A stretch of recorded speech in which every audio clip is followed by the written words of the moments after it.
ते अज का इकट्ठ ये दसदा पिया कि पंजाबी जाग पे ने।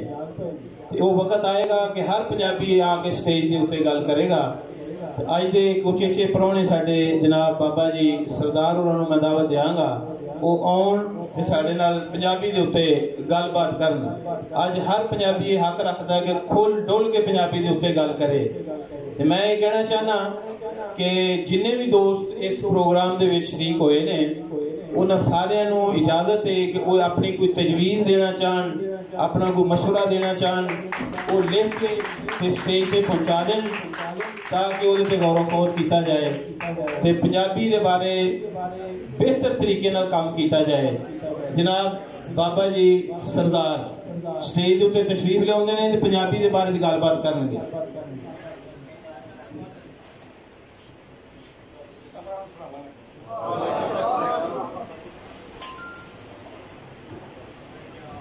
पंजाब पंजाब ही है, पंजाब पंजाब ही है। कोई मुल्क पंजाब ना नहीं है। पर अगर पंजाब बनी रहे सलूक ना पंजाब तुरे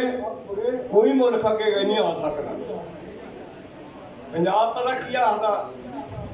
कमाई कर देंगे कहते हो खून के अंदर पे रोक रोगा खून ही करे तकरीर तोड़ने चन्नो आमो सामने चक्कर बिच गई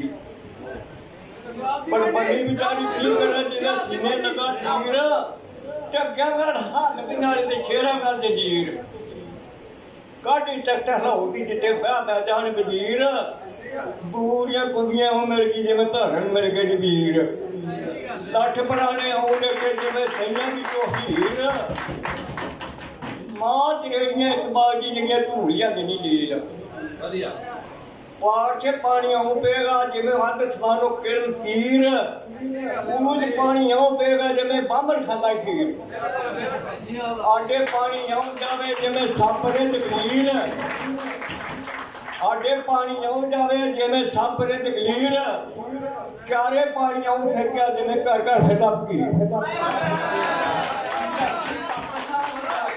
ना गल करो तुसीं मैं भी बार्डर ते रहण वाला पाकिस्तान का बंदा एको है पाकिस्तान का बंदा एको है इंडिया ने पंज होना पाकिस्तान का बंदा इंशाल्लाह पंजा गेट के पर मार अगर गद्दारी ना हो गद्दारी ना हो ये गादा